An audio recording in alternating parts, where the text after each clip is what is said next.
Does anyone remember that pretty little gem of a B-movie called The Blob? A meteor falls from the sky from which a jelly-like substance emerges that starts to eat people so it can grow to an enormous, monstrous blob ready to devour the world.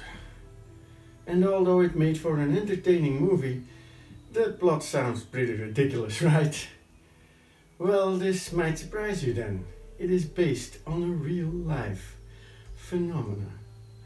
Well, be it loosely based on something real, we're doomed. This is the series where I tell you a story, its subsequent theories and explanations, and then I'll let you make up your mind. I'm your host Raphael, and thanks for watching. And if you like the weird, the wonderful, the creepy and the mysterious, you might want to subscribe and click the little bell to receive notifications. Also, if you enjoy this vid, you can like and share. Now, let's get the show on the road.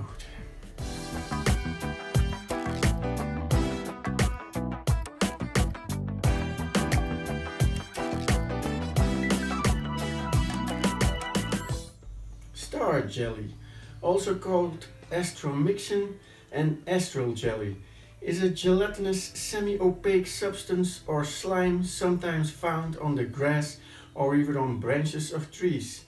It was first recorded by Jos Geddesden, who wrote about it in the 14th century, suggesting it might be used to treat abscesses.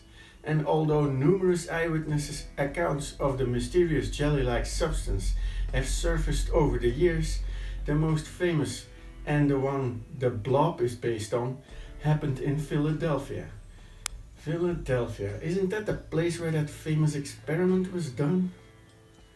A bizarre headline in an article of the Philadelphia Inquirer of September 24, 1950 read, "Flying saucer just dissolves," telling the tale of two veteran Philadelphia police officers called Joe Keenan and John Collins, who saw a strange object in the night sky less than 24 hours before. They were making their evening rounds in their patrol car when they turned down a desolate side street between Vary Avenue and 26th Street, as they started noticing a large glowing mass floating towards an open field.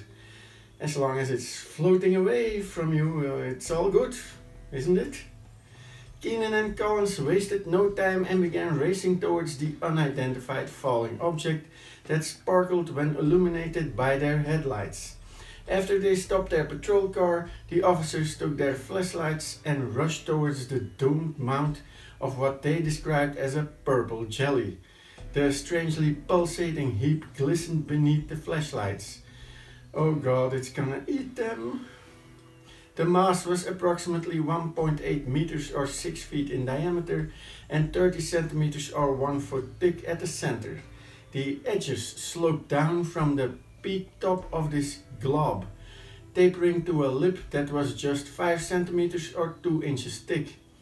When the flashlight turned off, the thing emitted a faint purplish bioluminescent glow and seemed to vibrate of its own accord. One report claimed the entity was oozing up a nearby telephone pole. It's gonna get metal poisoning that way, not to mention all the dogs that peed against it. Backup was called, and within minutes patrolman James Cooper and Sergeant Joe Cook arrived at the scene. Collins was the first to actually touch the substance, and this seemingly solid object instantly broke apart in his hands. Pieces of the glob remained attached to his fingers and evaporated within seconds, leaving nothing but an odorless residue on his skin. Well, at least it didn't stink up the place.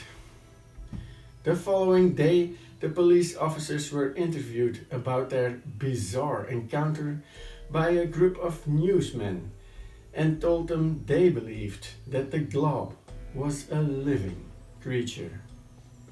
Many have posed that the material may have extraterrestrial origins and come from meteorites that have crashed and burned on Earth.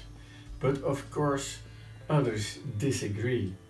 They believe more natural, down-to-earth theories apply to these cases, and that each case probably has their own separate explanation. What may they be? They could be the remains of frogs, toads, worms, or other soft-bodied creatures. Perhaps a predator spit out a toxic frog, or it could be frog spawn.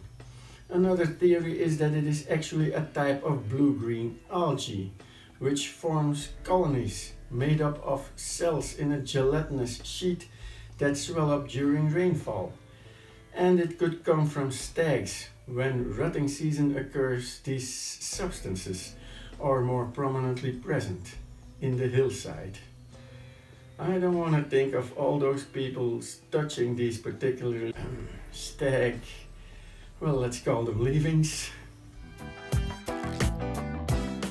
With all the gooey stuff, you probably hope it's from alien origin. But as always, you decide. Your thoughts and opinions are much appreciated, so drop a line in the box below. Just be respectful in the comments, as there are real people with real feelings on the other side. If I forgot something or you have something to add, don't hesitate to do so. And if you wish to do your own research, the links in the description might be a good start. I have my Raphael Verdon's World channel you might want to check out, and I hope to see you next time. Bye!